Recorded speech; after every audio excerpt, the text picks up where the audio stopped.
Hi guys, मैं हूं साजिद अमीर और आपकी खिदमत में एक नई वीडियो लेकर आया हूं। जॉब पर जाने से पहले मैंने समझा कि बहुत ज़रूरी है, क्योंकि आज बड़ा इम्पोर्टेंट दिन है पाकिस्तानी क्रिकेट के लिए। आज पीएसएल का फाइनल होने जा रहा है कराची और लाहौर के दरमियान। दोनों टीमें फर्स्ट टाइम आई हैं, दोनों टीमें अच्छा खेल कर आई हैं और ये वाइड पीएसएल है जिसके सारे के सारे मैचेस पाकिस्तान में हुए हैं। तो ये बहुत बड़ा दिन है पाकिस्तानियों के लिए और क्रिकेट की कामयाबी है।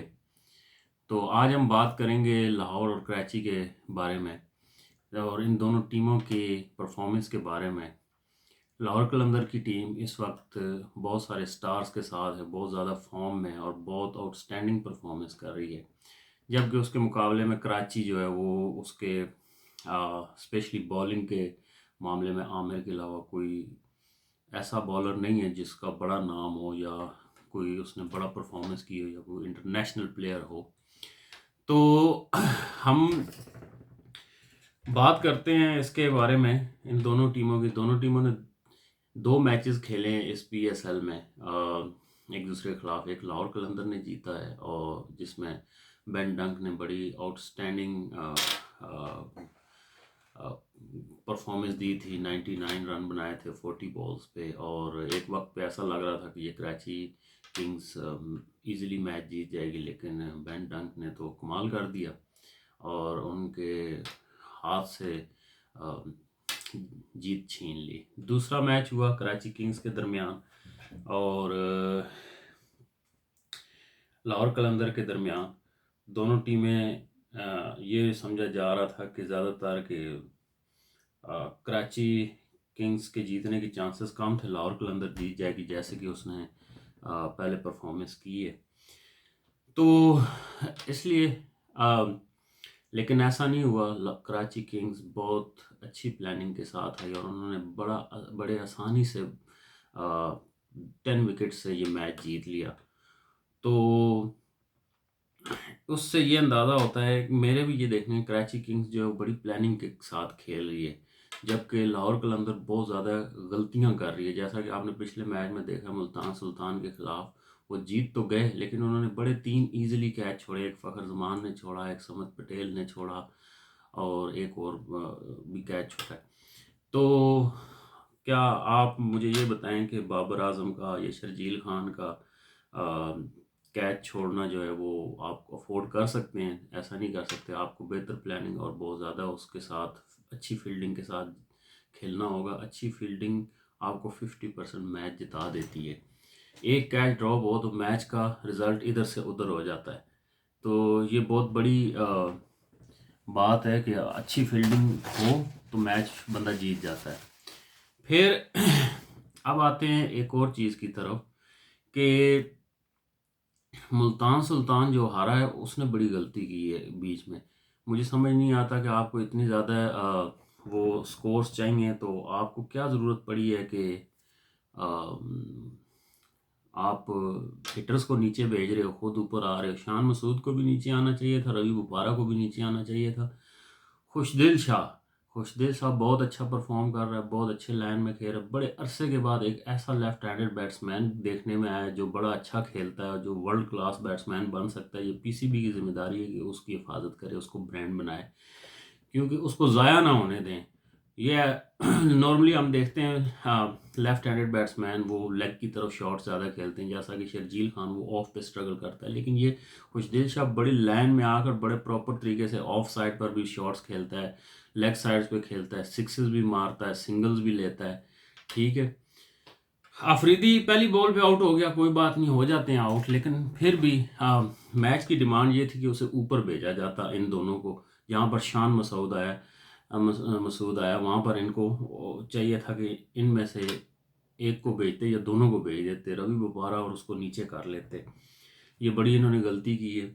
और फिर खुशदिल शाह के बारे में एक और चीज़ भी बताऊं कि उसने ओवर्स बॉलिंग बड़ी अच्छी कराई है। 2 ओवर्स में उसने 8 रन दिए हैं 4 की एवरेज से। जहाँ इतनी मार दाड़ हो रही हो वहाँ पर 4 के एवरेज से स्कोर देना बहुत अच्छी बॉलिंग है। विकेट वो नहीं निकाल सका, लेकिन इनको चाहिए था कि उसको और भी ओवर देते अगर मैच जीतना था। देखो फिर उसका नतीजा ये हुआ, आप अच्छे प्लेयर को पिक नहीं करते, उसको ज़ाया कर देते हैं, उसको यूज़ नहीं करते, उसको अपॉर्चुनिटी नहीं देते। और फिर ऐसे ही हो जाता है। ठीक है, अच्छा अब आते हैं कराची किंग्स की तरफ। मुझे समझ नहीं आता ये इफ्तिखार अहमद टीम में क्या कर रहा है। इसने ना तो ये पूरा बैट्समैन है, ना ये पूरा बॉलर है। इसको टीम में लगातार इंटरनेशनल टीम में भी चांसेस मिल रहे हैं, यहाँ भी मिल रहे हैं। मुझे तो समझ नहीं आती इसमें क्या रखा हुआ है। आप देखें कि इसने ये आखिरी मैच में देखते हैं लाहौर कलंदर के खिलाफ जो ये कराची किंग्स और मुल्तान सुल्तान का जो हुआ है, इसमें इसने 13 स्कोर बनाए हैं। उससे पहले ये देखते हैं कोयटा ग्लेडिएटर के खिलाफ 21 रन बनाए हैं। ठीक है, फिर ये ऊपर आज इस्लामाबाद यूनाइटेड के खिलाफ इसने जी 1 रन बनाया है। फिर ये एक और लाहौर कलंदर के खिलाफ जो मैच हुआ है जिसमें इसमें इसमें तो खैर इसकी बैटिंग ही नहीं आई। और लेट मी चेक, ये देखें जो पहला मैच हुआ था लाहौर कलंदर के खिलाफ, उसमें 1 रन बनाया साहब ने। ठीक है, तो ये जो पिछला मैच हुआ था मुल्तान सुल्तान और कराची किंग्स का, उसमें खैर बारिश हो गई थी। ठीक है, तो मुझे समझ नहीं आती कि ये इफ्तिखार अहमद क्या कर रहा है टीम में। ना तो ये बॉलर है ना बैट्समैन है, और फील्डर भी अच्छा नहीं है। इंग्लैंड के खिलाफ इतने अच्छे बैट्समैन का इसने कैच छोड़ दिया था, तो उसने बाद में फिर सही ठुकाई। तो इसको प्लीज़ इसके बजाय इफ्तिखार अहमद के बजाय आप खुशदिल शाह पे तवज्जो दें, उसको प्लेयर बनाएं। तो अब आते हैं इस तरफ के इन दोनों का अगर मुकाबला, लाहौर ने तो आउटस्टैंडिंग बैटिंग या बॉलिंग कर दी, उनमें बड़े नाम हैं। ठीक है, तो फिर तो जीत ही जाएगा। लेकिन अगर कहीं मैच फंस गया और टेक्निकल तरीके से खेलना पड़ गया या झगड़ा पड़ गया, तो फिर कराची मार देगा। कराची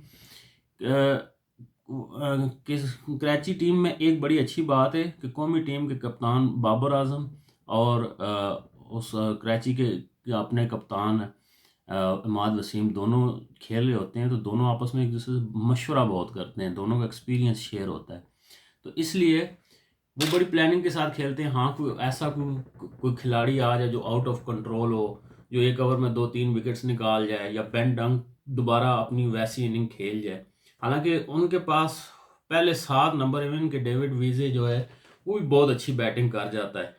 तो ज़्यादातर, और लाहौर कलंदर की फ़ैन फॉलोइंग भी बहुत है, तो ज़्यादातर लोग यही कह रहे हैं कि लाहौर कलंदर जीतेगा। लाहौर कलंदर जीत तो सकता है, इसमें तो कोई शक नहीं है। एक टीम ने जीतना, और दोनों अच्छा खेल कर आई हैं और अच्छी टीमों को मार के आई हैं। लेकिन अगर कहीं मैच फंस गया तो कराची किंग्स के चांसेस बहुत ज़्यादा हैं। लाहौर कलंदर ऐसे जीत सकता है कि अगर पहले बैटिंग कर रहा है तो 200 से ऊपर टारगेट बना दे, या अगर पहले बॉलिंग कर रहा है तो इनको 160 के अंदर कराची को आउट कर दे, तो फिर तो चांसेस हैं। लेकिन अगर उन्होंने 160 170 स्कोर किया लाहौर कलंदर ने, तो कराची इजीली चेस कर जाएगा। ठीक है, इसी तरह अगर कराची ने 180 190 या 200 का भी टारगेट दे दिया इस तरह से, तो फिर लाहौर के लिए बड़ी मुश्किल हो जाएगी। तो all the best, so see you soon. So कल मिलेंगे आफ्टर फाइनल। अल्लाह हाफिज़।